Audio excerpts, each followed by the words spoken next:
그러므로 우리는 들은 것에 더욱 유념함으로 우리가 흘러 떠내려가지 않도록 함이 마땅하니라.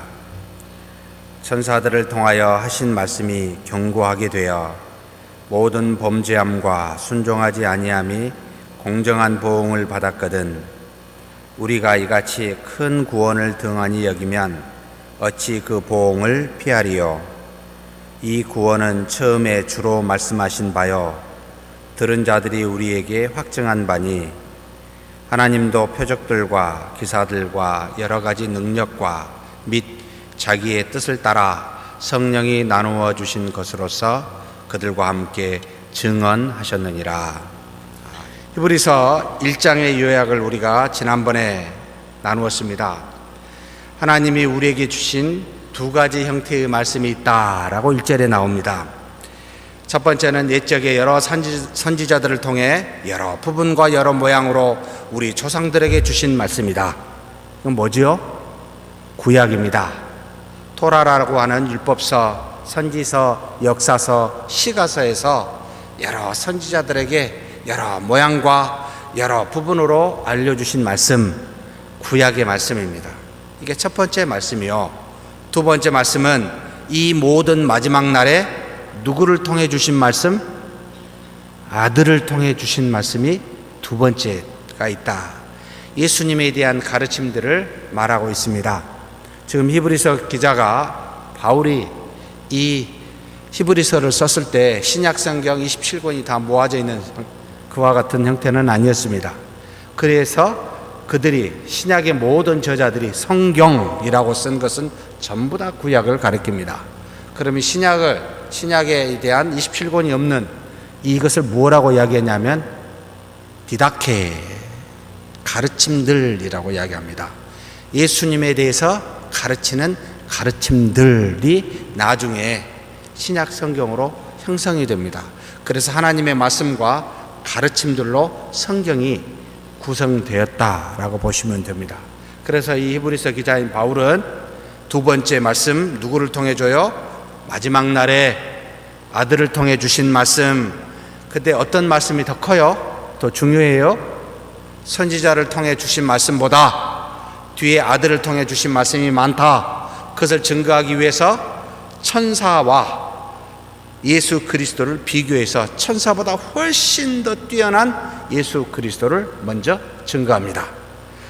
시편을 통해서, 다윗의 증거를 통해서. 그래서 한 7가지 정도를 1장에 쭉 이야기하죠. 첫째는 하나님이 그에게 주신 이름, 예수님에게 주신 이름, 무슨 이름이었습니까? 하나님을 아버지라 부르는 아들이라는 이름을 예수님에게 주었는데 어떤 천사에게 과거에 그렇게 준 적이 없다라고 증거합니다. 두 번째로 하나님이 천사들에게 마지막 날에 명령합니다. 무엇을 명령했습니까? 예수 그리스도께 마지막 날에 그에게 경배하라고.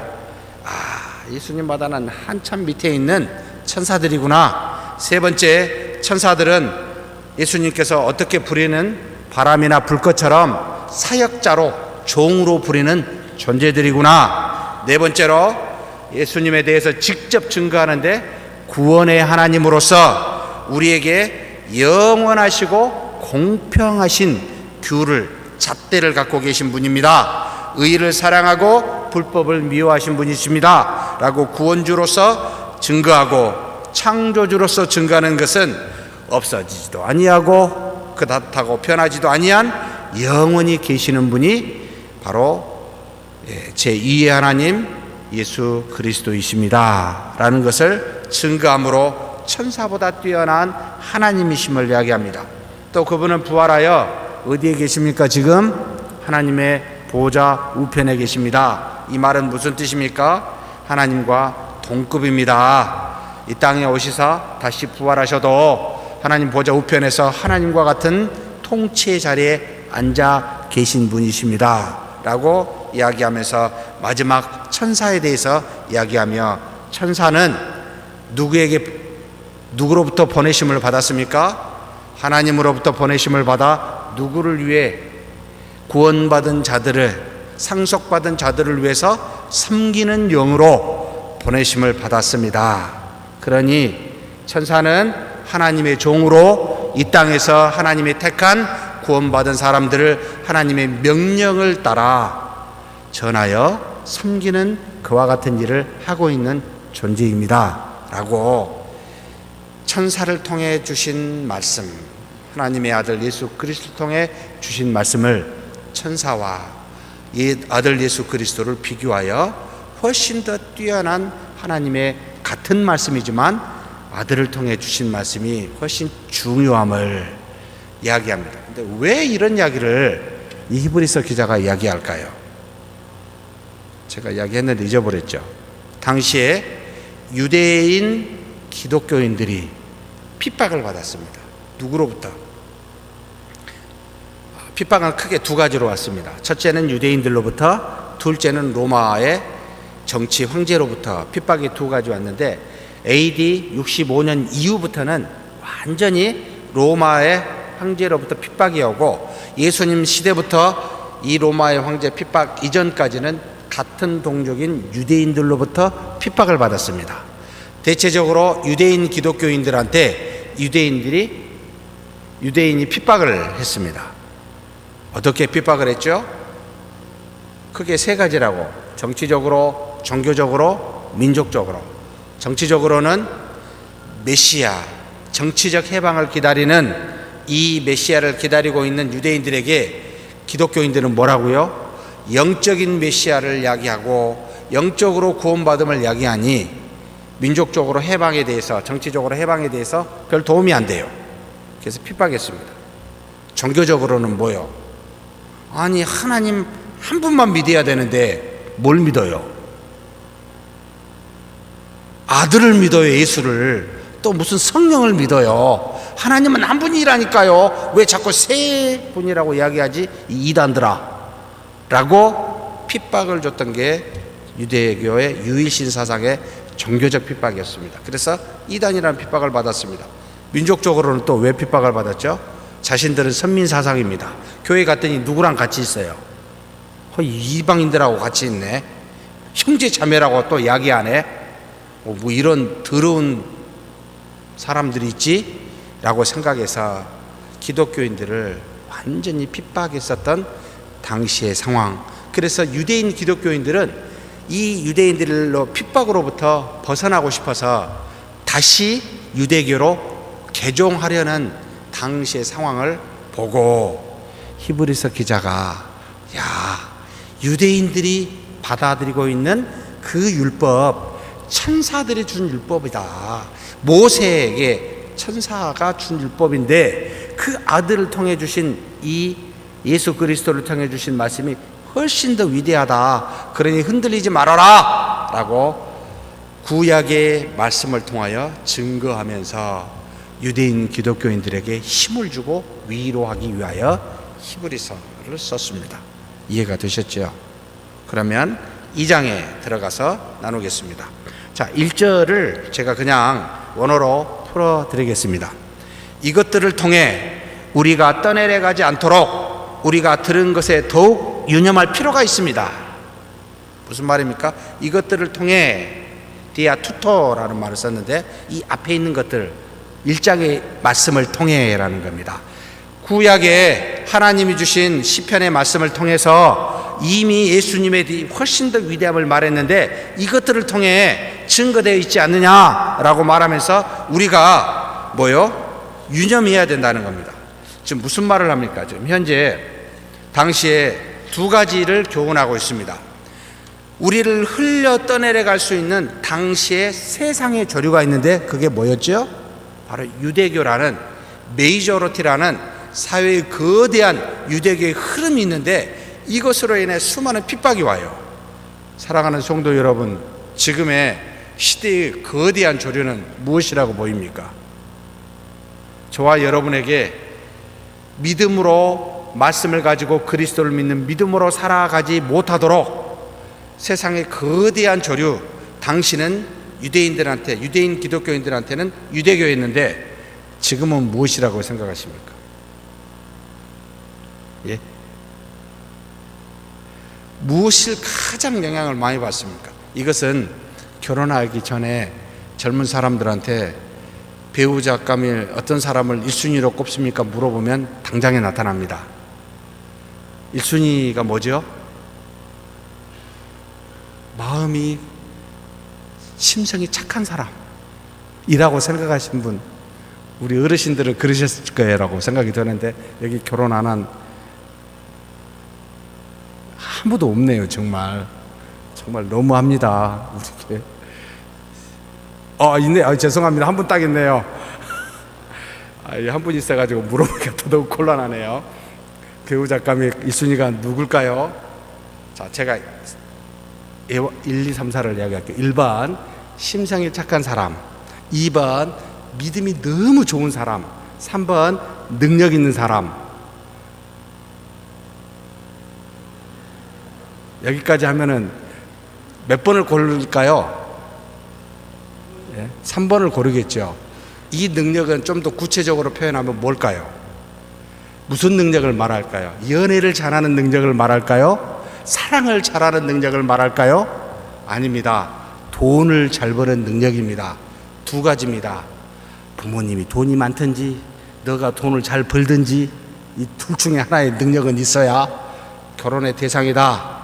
한마디로 말하면 사랑하는 성도 여러분, 세상의 조류는 물질, 곧 자본주의입니다.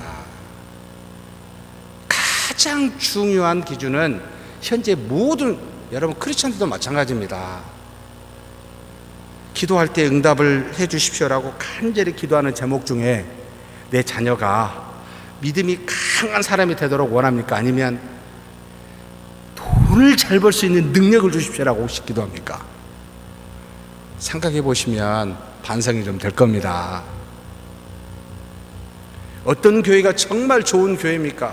라고 물을 때 80년, 90년대까지만 해도 건물이 굉장히 크고 수가 많고 헌금이 엄청나게 나오고 그래서 교육관도 또 뭐죠? 기도원도 또 뭐죠? 묘지도 또 뭐죠?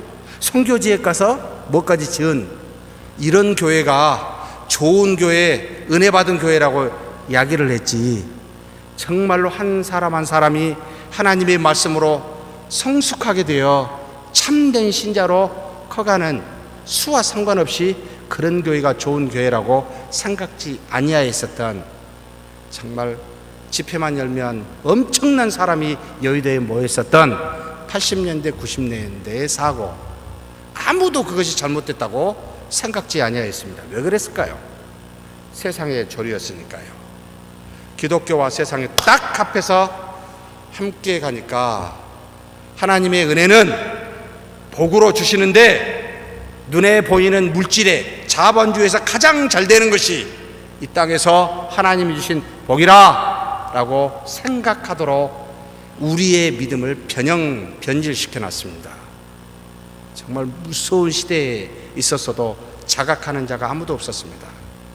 그래서 지금 우리는 하나님한테 구약의 이스라엘 백성이 매를 맞고 있듯이 매 맞고 있습니다. 지금 교회의 수가 줄어들고 젊은이가 교회를 떠나고 그 다음에 교회 헌금이 줄어들고 너희들이 믿고 의지했던 것 한번 없어져 봐라. 그제서야 우리가 우리의 본질을, 우리 자신의 연약함과 부족함을 알게 되었습니다. 정말 아무것도 갖고 있지 않았습니다. 교회가 교회답지 못하다는 것을 이제야 알았습니다. 없어 보니까 우리 믿음이 형편없다는 것을 이제 알게 된 겁니다. 사랑하는 성도 여러분, 우리 교회는 훨씬 빨리 자각을 했어요. 너무 감사해요. 다시는 이런 것에 빠지면 안 됩니다. 이런 조류, 유대인들한테도 똑같이 유대인 기독교인들한테 강요했었습니다.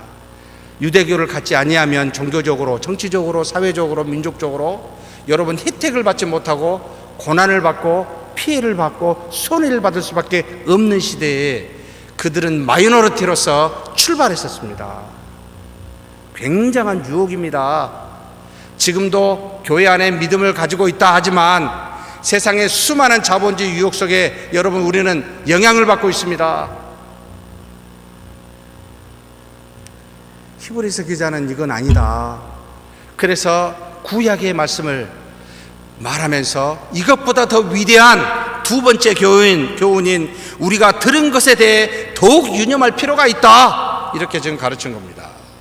우리가 들은 것이 무엇입니까? 우리가 이미 들었던 예수 그리스도의 가르침이라는 겁니다. 이것에 더욱 전념할 필요가 있다. 핍박을 받아 흔들리는 그들에게, 자본주의에 따라 흔들리는 우리에게 믿음이 훨씬 더 중요하다, 이것에 유념할 필요가 있다 라고 지금 가르치고 있는 겁니다. 사랑하는 성도 여러분, 우리 서문교회가 가장 이상적으로 나가야 될 때, 여러분 꿈을 꾸고 기도할 때 무엇을 꿈꿉니까? 아름다운 건물, 수많은 사람이 채워지는 거. 물론 저도 꿈 꿔집니다. 가만히 가다 보면 그리 갑니다. 특별히 젊은 사람들이 많아졌으면 하는 꿈이 막 올라옵니다. 교회에서 맨날 뵈는 분들이 어르신들이니까 이렇게 결혼하지 않는 처자는 한 명밖에 없으니 자꾸 좀 많아졌으면 좋겠다 생각이 저절로 납니다. 결혼 빨리 하셔야 되는데 하지 말라는 소리 같아서 죄송합니다. 좀 어린애부터 좀 오셨으면 얼마나 좋을까. 그런데 이보다 더 중요한 것은 여기 계신 저와 여러분이 우리 속 사람이 젊어야 돼요. 믿음의 사람이 되어야 됩니다. 들리는 소리가, 말하여 대화하여 들리는 소리가 하나님의 말씀, 주 예수 그리스도에 대한 믿음, 이것으로 말미암아 살고 이것으로 기뻐하노라고 서로 대화하는 이 말들이 굉장히 많아야 되는데, 다른 외적인 것을 이야기하고 있다면 이건 좀 심각하다라는 생각을 하게 합니다. 살아가는 성도 여러분, 무엇에 유념해야 돼요? 예수 그리스도의 말씀에 이미 들은 것에 대해서 우리 유념하십시다. 집중하라는 겁니다. 다른 것이 아닙니다. 그래서 디모데후서 3장 15, 17절에 왜 하나님의 말씀이 그걸 유념하라 하는 그 내용이 있습니다. 같이 한번 읽겠습니다. 또 어려서부터 성경을 알았나니 성경은 능히 너로 하여금 그리스도 예수 안에 있는 믿음으로 말미암아 구원에 이르는 지혜가 있게 하느니라. 자, 성경은 무엇이 있어요? 구원에 이르는 지혜가 있습니다. 첫째.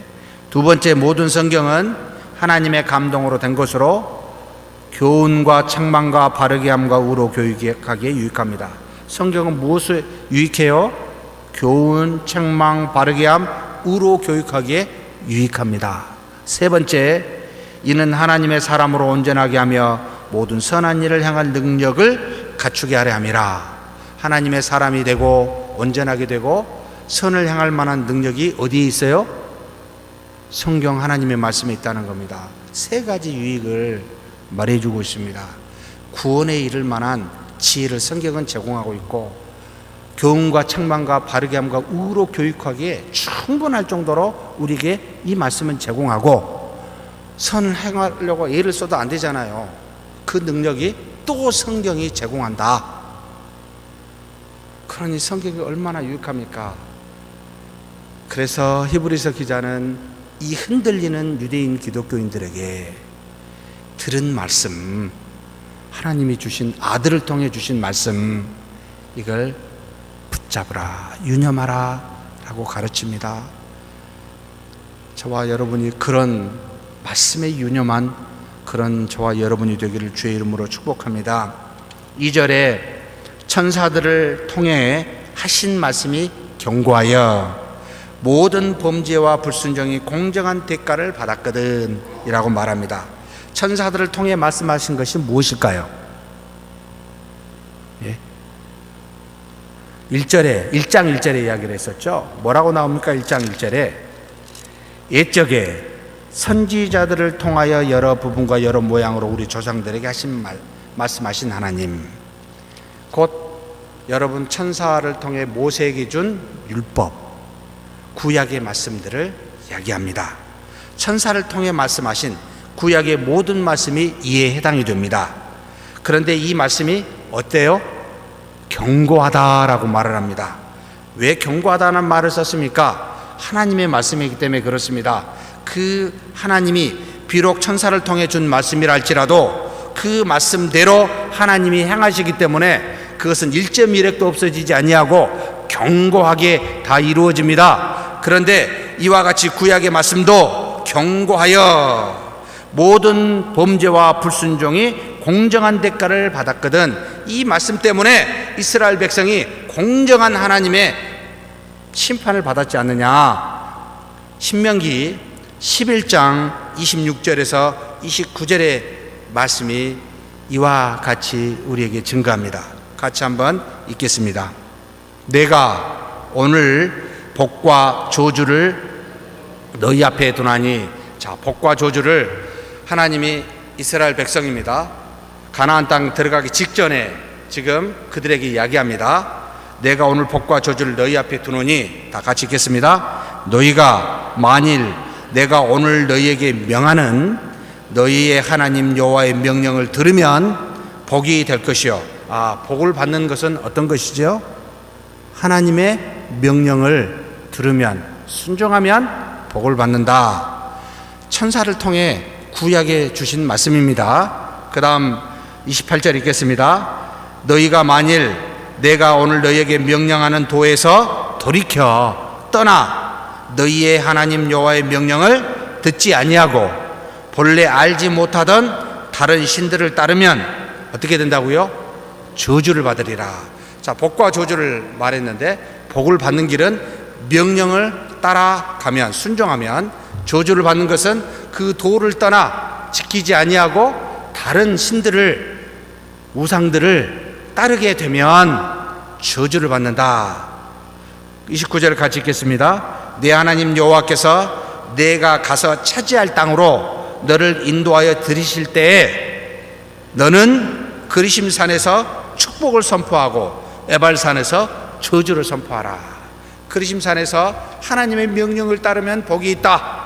에발산에서 그 명령을 따라 지키지 아니하고 우상을 따라가면 저주를 받을 거다라고 이야기해서 거기다 기념비를 세워 이스라엘 백성으로 하여금 하나님이 주신 명령을 정확하게 따라 순종하도록 기념비를 세워 지키라고, 후손들이 계속해서 대대로 지키라고 이와 같이 명하셨습니다. 하나님이 우리에게 주시는 구약의 천사를 통해 주신 말씀은 뭐요? 그대로 진행이 됐습니다. 어떻게 진행이 됐습니까? 이스라엘 백성이 애굽 땅에서 나왔습니다. 하나님이 약속의 땅 가나안 땅 주시겠다고 했습니다. 12명의 뭐라고 부르 정탐꾼을 보내서 왔는데 어떻게 했죠? 그들이 뭐라고 보고합니까? 젖과 꿀이 흐르는 땅인데, 그것까진 좋았는데 우리는 그들 앞에서 어떻게 같대요? 메뚜기 같더라고. 도저히 이길 수가 없다고, 가면 죽을 거라고 백성들이 통곡합니다. 근데 누가 그것을 옷을 찢고 일어나서 이야기하죠? 갈렙과 여호수아죠. 예?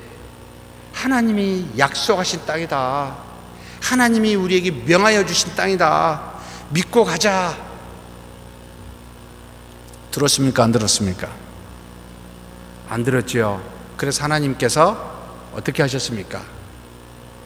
애굽 땅에서 나온 사람 중에 20세 이상 된 모든 성인들은 하나님이 약속한 가나안 땅을 들어가지 못하고 광야에 40년에 사는 동안 전부 죽게 하셨습니다. 하나님의 믿고 명령을 따르면 복을 받고 그 도를 따르지 아니하면 저주를 받으리라. 이뿐만 아닙니다. 들어갔습니다. 정복했습니다. 여호수아를 통해. 그 다음에 340년에 사사기를 통했습니다. 나라를 세웠습니다. 북이스라엘 언제 망했죠? 700 BC 722년에 망했고 아수르입니다. 남유다 왕국은 586년 BC에 망했습니다. 왜 망했죠? 그들이 유일하신 여호와 하나님을 믿고 따르지 아니하고 누구를 믿었어요? 이방의 신들을 믿고 따라가기 때문에 결국 저주를 받아 심판을 받게 되었습니다. 천사를 통하여 주신 이 구약의 말씀도 경고하여 불순종하고 범죄하게 되면 마땅한 보응을 받았거니와 라고 말하면, 그러면서 무엇을 염두에 두겠습니까? 하물며라는 말이 이제 나올 수밖에 없게 되지요. 3절입니다. 등한시하는 큰 구원에 대한 보응을 어떻게 피할 수 있겠는가? 큰 구원, 예수 그리스도를 통하여 주신 큰 구원을, 그 구약의 말씀보다 훨씬 더 위대한 말씀인 이것을 따르지 아니하면, 믿지 아니하면 심판을 피하겠니? 이렇게 묻는 겁니다. 지금 흔들리는 유대인 기독교인들에게 구약의 우리 조상들이 구약의 말씀을 지키지 않아서 이렇게 보응을 받았는데 아들을 통해서 보내주신 말씀을 믿지 아니하면 어떻게 되겠냐, 이렇게 말하는 겁니다. 참 설득력 있죠. 하나님의 말씀을 전부 알고 있기 때문에 그렇습니다. 그러면서 우리에게까지 들려진 이 구원은 처음에는 주를 통해 말씀하여진 것으로 우리에게 확증한 바입니다 라고 이야기합니다. 먼저 여러분, 큰 구원은 무엇을 말하죠? 큰 구원, 여기서 크다라는 말은 비교하는 용어인데 작은 것이 있다는 거죠. 작은 것은 구약의 말씀을 말하고, 큰 구원은 신약의 곧 예수 그리스도를 통해 주신 말씀, 이걸 큰 구원이라고 히브리서 기자가 말합니다. 근데 두 가지 다 거룩한 하나님의 말씀입니까? 아닙니까? 두 가지 다 하나님의 말씀입니다. 그래서 이 두 가지에 대한 관계성을 우리는 좀 잘 알아볼 필요가 있습니다. 이것은 바울이 로마서 3장 19절에서 22절에 아주 세밀하게 적어놨습니다. 같이 한번 천천히 봉독하시겠습니다. 우리가 알거니와 무릇 율법이 말하는 바는 율법 아래에 있는 자들에게 말하는 것이니, 자, 뭘 말할까요? 율법이 말하는 것은 구약입니다. 누구에게 말해요? 율법 아래에 있는 자들은 누굴까요? 율법을 믿고 따르는 유대인들을 말합니다. 율법 아래에 있는 자들입니다. 그들에게 말하는 것이니, 이는, 자, 주는 목적을 말합니다. 이는 모든 입을 막고 온 세상으로 하나님의 심판 아래 있게 하려 함이라. 무슨 말입니까? 율법을 주신 목적은 모든 입들을 막아버렸어요. 막는단 말이 뭐죠? 변명을 못하게 한다는 말입니다. 아무 말도 변명할 수가 없습니다. 그러면서 어떻게 해요? 온 세상으로 하나님의 심판 아래에 두게 있다는 겁니다. 아니, 왜 뜬금없이 가만히 있는 사람을 심판하셔요? 가만히 있는 사람을 심판한 것일까요? 가만히 우리가 잘못이 없으면 우리 입이 막아지겠습니까? 여러분, 억울한 일을 당하면 절대 가만히 있지 않잖아요. 조그만 거 당해도 그냥 항의하고 막 난리 부르스를 치잖아요, 우리가요. 그잖아요. 그런데 잘못이 있으니까 아무 말 못합니다. 무엇입니까? 그 다음에 이야기 읽어보겠습니다. 20절. 그러므로 율법의 행위로 그의 앞에 의롭다 하심을 얻을 육체가 없나니, 율법으로는 뭘 깨달아요? 죄를 깨달으니라. 죄가 그 이전부터 있었지만 하나님의 뜻을 정확하게 갖다, 율법으로 정확하게 갖다 대니까 내 죄가 확 드러났습니다. 그래서 변명할 수 없게, 마치 증거를 확 갖다 대는 것과 같이, 평소에는 막 자기가 잘못한 게 없다고 막 하다가 증거를 뜩 갖다 대면 할 말이 없잖아요.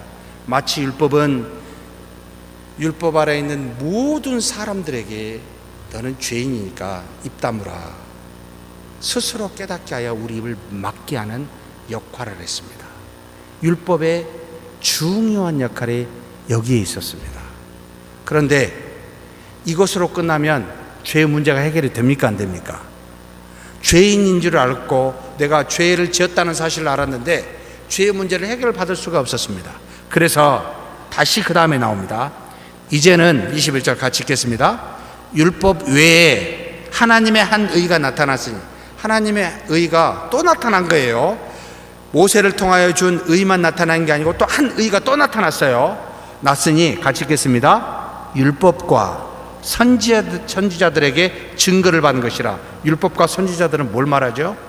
구약의 말씀입니다. 구약의 말씀을 통해 증거를 받았어요. 이미 예언되어 있다라는 말이에요. 하나님의 또 다른 의가, 하나님의 처음 의가 율법과 선지자를 통해 주신 구약의 말씀인데 그 안에 보니까 또 다른 의를 증거하고 있는 거예요. 그게 뭡니까? 다시 22절 읽어보니까 곧 같이 읽겠습니다. 예수 그리스도를 믿음으로 말미암아 모든 믿는 자에게 미치는 하나님의 의니 차별이 없느니라. 자, 하나님의 의가 나타났는데 무엇으로 말미암아? 예수 그리스도를 믿음으로 말미암아 모든 믿는 자에게 미치는 하나님의 의. 무엇인지 알죠? 그리스도의 속량을 통하여 구원에 이르게 한 하나님의 의를 말합니다. 이 의는 그리스도를 믿는 믿음으로 가능한 의였습니다. 그래서 율법을 준 의로는 죄를 깨닫게 했지만 그리스도를 통하여 준 의는 그 죄에서 구원케 하는 의를 주셨습니다. 그러면 전자가 없으면 어떻게 될까요? 뭔가 부족한 겁니다.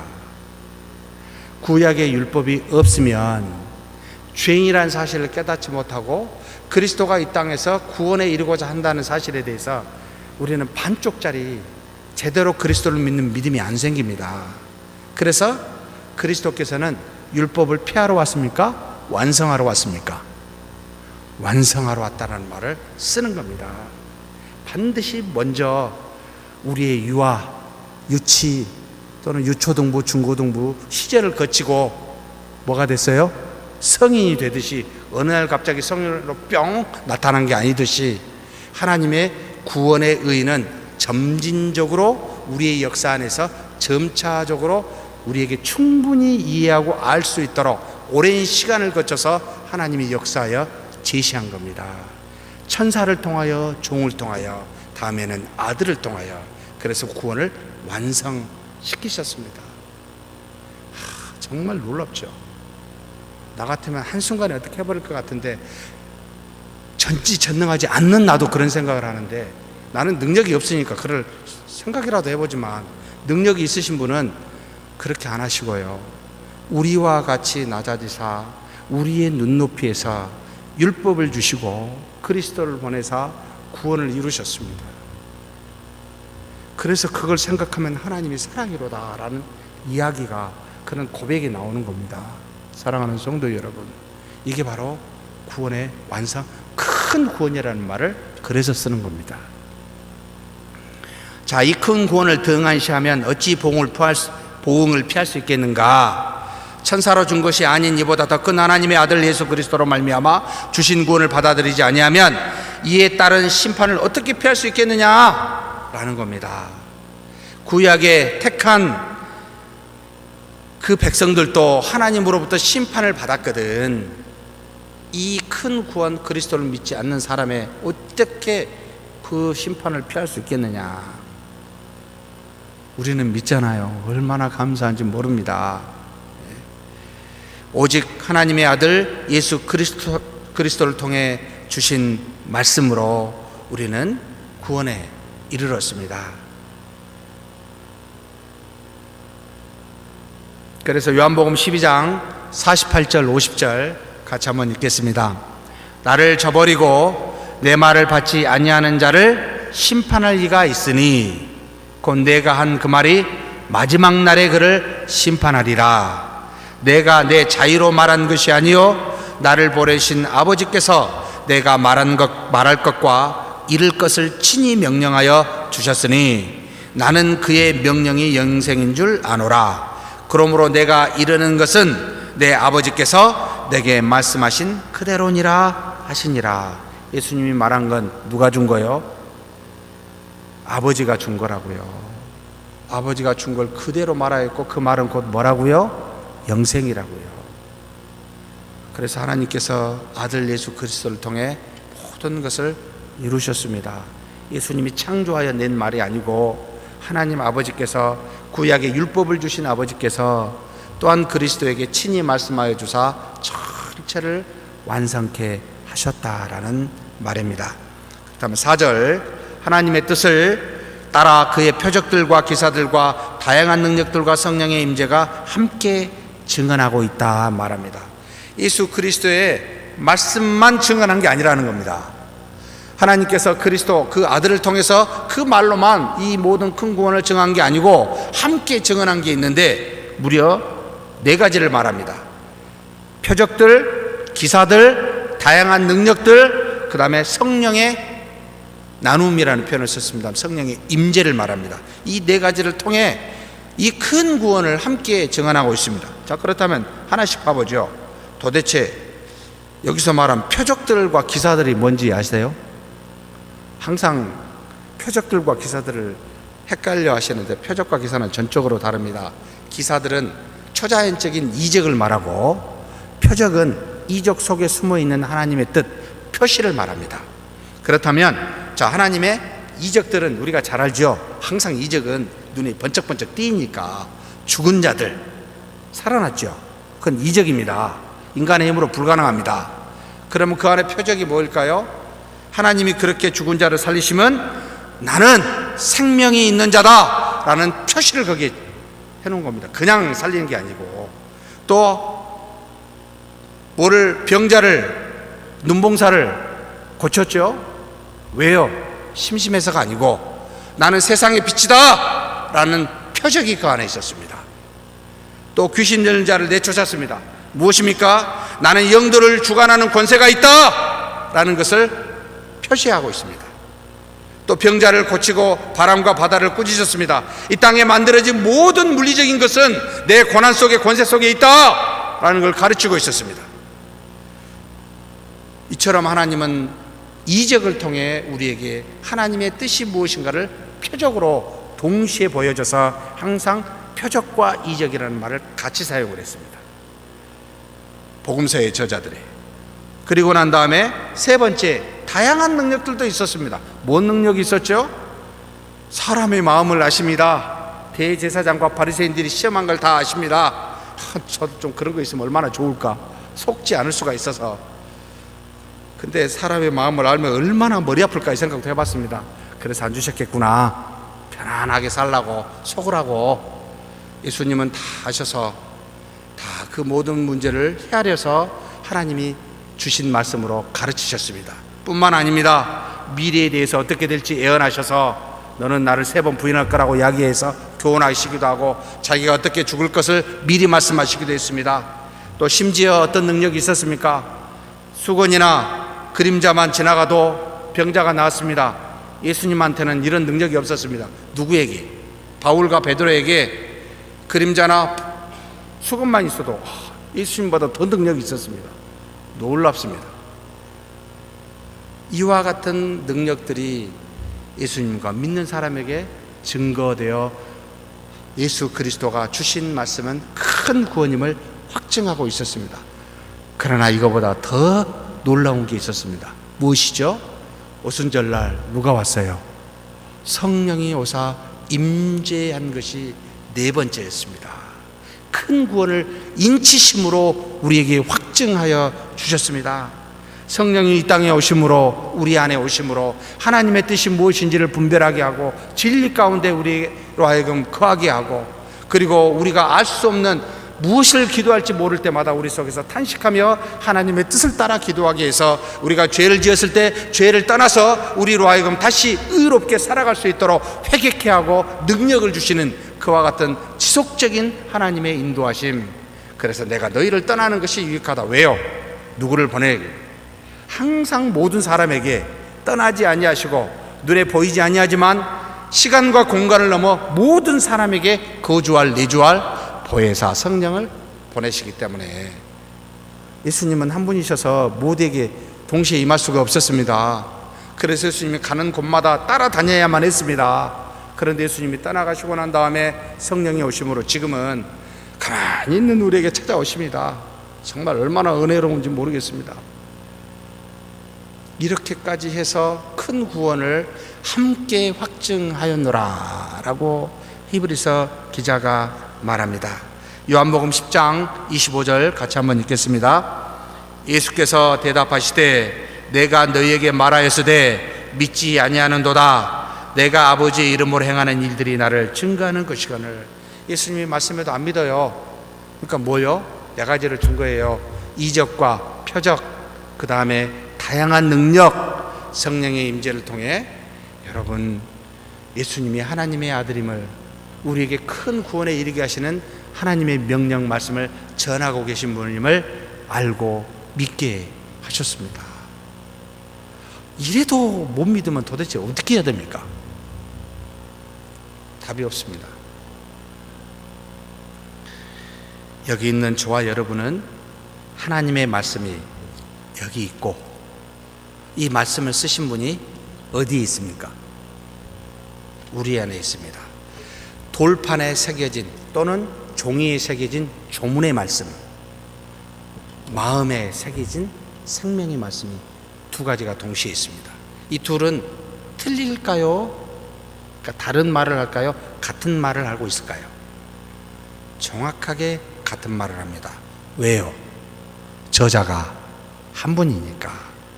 하나님 성령의 감동으로 우리 안에서 밖에서, 그래서 외적 증거요 내적 증거라 해서 이 두 가지가 하나님의 뜻이 무엇임을 가르쳐주고 있습니다. 그리해서 우리는 구원을 받았습니다. 믿으십니까?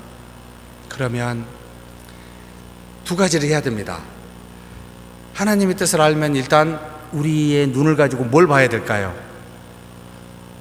저를 보지 마십시오.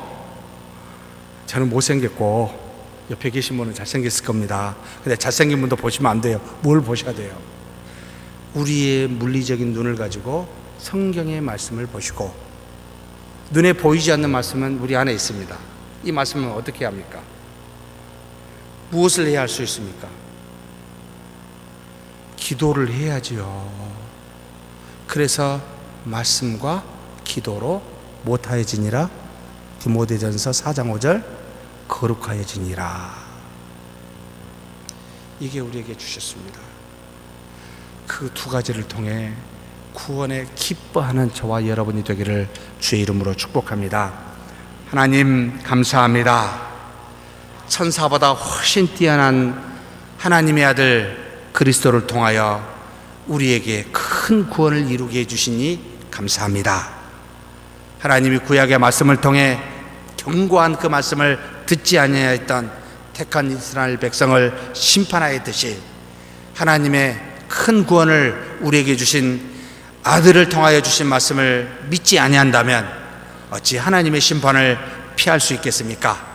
이제는 그리스도의 말씀을 통해 또 수많은 표적과 이적과 다양한 능력과 성령을 통해 증거하는 그 말씀을 통해 이제 그리스도를 믿사오니 하나님이 주신 말씀 읽게 하여 주시고 마음판에 새겨진 말씀 기도하여 깨닫는 우리가 되게 하여 주옵소서. 우리 주님 예수님의 이름으로 기도하옵나이다. 아멘.